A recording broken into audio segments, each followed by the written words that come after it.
نحمدہ و نصلی علی رسولہ الکریم اما بعد فاعوذ باللہ من الشیطان الرجیم بسم اللہ الرحمن الرحیم۔ معزز سامعین، آج 14 رمضان المبارک ہے اور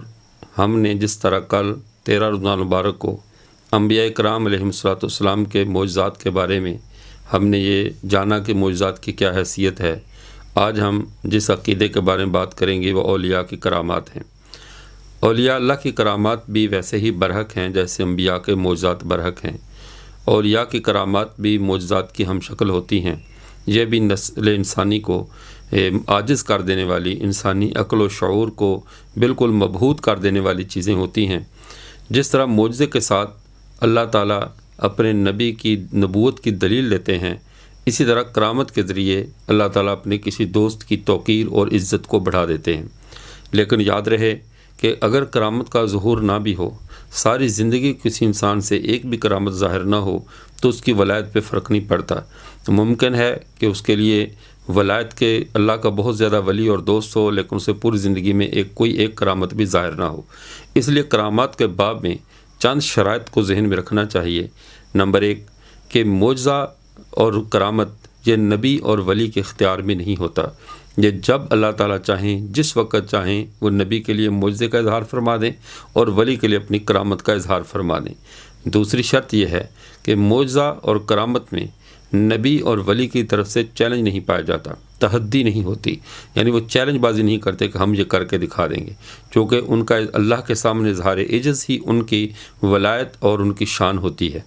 اس لیے ان کے بغیر چیلنج کے اللہ تعالیٰ ان کے معجزے کا، نبی پر معجزے کا ظہور فرماتے ہیں، اور ولی کے لیے اللہ تعالیٰ کرامت کا ظہور فرماتے ہیں جس میں ولی کی طرف سے کوئی چیلنج بازی نہیں پائی جاتی۔ تیسری چیز، کرامت کبھی کبھی اعلیٰ کو چھوڑ کر ادنا پر بھی ظاہر ہو جاتی ہے۔ کرامت کے لیے ضروری نہیں ہے کہ وہ سب سے اعلیٰ اور عرفہ انسان کے لیے ہو، کبھی کبھی ادنا کے لیے بھی ظاہر ہو جاتی ہے۔ اس سے ادنا کا اپنے سے اعلیٰ سے بڑا ہونا لازم نہیں آتا۔ جیسے مثال کے طور پر حضرت مریم علیہ السلام اور ساتھ حضرت زکریا وہ نبی ہیں، لیکن پھلوں کا ظہور حضرت مریم کے لیے ہو رہا ہے، حضرت زکریا کے لیے نہیں ہو رہا۔ اور حضرت زکریا علیہ السلام نبی ہو کر حیرت سے پوچھ رہے ہیں، اللہ کی حاضہ، یہ کہاں سے آیا آپ کے لیے؟ تو یہ اس سے ثابت ہوا کہ کرامت افضل کو چھوڑ کر کبھی کبھی مفضول پہ بھی ظاہر ہو جاتی ہے۔ اس سے وہ تمام اشکال رفع ہو گئے کہ جو لوگ ہر کسی اللہ کے ولی کی کرامت کو دیکھ کر یہ سوال اٹھا لیتے ہیں کہ نبی کے صحابہ کے لیے تو ایسی چیز ظاہر نہیں ہوئی، آپ صلی اللہ علیہ وسلم کے جو قریبی ساتھی تھے ابو بکر عمر کے لیے تو بعد مثال کے طور پر کسی اللہ والے کی قبر سے خوشبو آئی تو فوراً کہنا شروع کر دیا حضرت ابو بکر، عمر، عثمان، علی المرتضیٰ رضوان اللہ تعالیٰ علیہم اجمعین، ان میں سے کسی کے لیے واقعہ کیوں نہیں ہوا اور اب کیوں ہوا ہے؟ تو یہ بات ذہن میں رکھیے، کرامت ہمیشہ اعلیٰ پر نہیں ادنا پر بھی ظاہر ہو جاتی ہے۔ جیسے اس کی ایک مثال قرون اولیٰ میں بھی موجود ہے کہ حضرت عائشہ رضی اللہ تعالیٰ فرماتی ہیں، حدیث مبارکہ میں ہے، لما مات النجاشی کنا نتحدث انہ لا یزال یری علی قبرہ نور، کہ جب نجاشی فوت ہوا تو اس وقت ہمیشہ اس کی قبر پہ نور کو محسوس کیا جاتا تھا، اس کی قبر سے نور نکلتا ہوا نظر آتا تھا۔ تو اب یہ نور دیگر صحابہ کرام رضوان اللہ تعالیٰ علیہم اجمعین ان کی قبور سے نہیں نکلا، لیکن یہ نجاشی جو کہ تابعی ہیں، صحابی نہیں ہے تابعی ہیں، ان کی قبر سے نور نکل رہا ہے اور حضرت عائشہ رضی اللہ تعالیٰ اس کو روایت فرما رہی ہیں۔ تو اور اس کا شرف یہ ہے کہ اس کا جنازہ آپ صلی اللہ علیہ وسلم نے خود مدینہ کے اندر پڑھایا، اللہ نے درمیان سے حجابات کو ہٹا دیا اور آپ صلی اللہ علیہ وسلم اس کا جنازہ پڑھا رہے ہیں۔ تو یہ بات ذہن میں رہے کہ کرامت کبھی کبھی اعلیٰ کو چھوڑ کر ادنا پر بھی ظاہر ہو جاتی ہے۔ اور اس میں چوتھی شرط یہ ہے کہ کرامت اور معجزہ میں بظاہر وہ فعل نبی اور ولی کا نظر آتا ہے، لیکن ہاتھ حقیقت میں پیچھے اللہ کا ہوتا ہے، یہ اللہ کی طرف سے ہوتا ہے۔ جیسے مثال کے طور پر آپ صلی اللہ علیہ وسلم نے چاند کی طرف اشارہ فرما رہے ہیں اور چاند 2 ٹکڑے ہو جاتا ہے، تو اشارہ فرمانا یہ نبی کا کام ہے اور چاند کو 2 ٹکڑے کرنا یہ اللہ کا کام ہے۔ دیگر اقوام یہود و نصارہ اسی بات پر گمراہ ہوئے کہ جب عیسیٰ علیہ السلام نے مردوں کو زندہ کیا یا عیسیٰ علیہ السلام نے نابیناؤں کو بینائی دی تو عیسائیوں نے اسے خدا سمجھ لیا۔ انہوں نے عیسیٰ کے اشارے کو تو دیکھا، عیسیٰ علیہ السلام کی زبان سے نکلنے والے الفاظ کو تو دیکھا، لیکن اس بات کے پیچھے نہیں گئے کہ عیسیٰ علیہ السلام کے اس اشارے کے پیچھے کون سی طاقت ہے۔ تو مسلمانوں نے آپ صلی اللہ علیہ وسلم کے ہاتھ میں کنکریوں کو بولتے بھی سنا، آپ صلی اللہ علیہ وسلم کے ہاتھ سے چاند کے 2 ٹکڑے ہوتے بھی دیکھے، آپ صلی اللہ علیہ وسلم کے ہاتھ سے بڑے بڑے معجزات دیکھے۔ دیکھے، لیکن آپ صلی اللہ علیہ وسلم کو کبھی خدا کا بیٹا نہیں بنایا، کبھی خدائی کی مسند پر نہیں بٹھایا، بلکہ انہیں اللہ کا نبی، خاتم الانبیاء، جو ان کا منصب شریعت نے اللہ نے ان کو دیا ہے اسی منصب پہ رکھا، ان کو بڑھا کر خدائی کے منصب پر نہیں بٹھایا۔ کیوں؟ آپ صلی اللہ علیہ وسلم نے امت کی تربیت بھی ایسی فرمائی تھی تاکہ ان کے ذہن میں رہے کہ معجزہ اور کرامت کوئی بھی چیز ہے، بظاہر اس کا ظہور ولی کے ہاتھ پہ ہو رہا ہوتا ہے، لیکن پیچھے اصل طاقت اللہ تعالیٰ کی ہوتی ہے، اللہ تعالیٰ ہی اس کا ظہور فرماتے ہیں۔ تو اسی لیے کرامات اولیاء حق ہیں،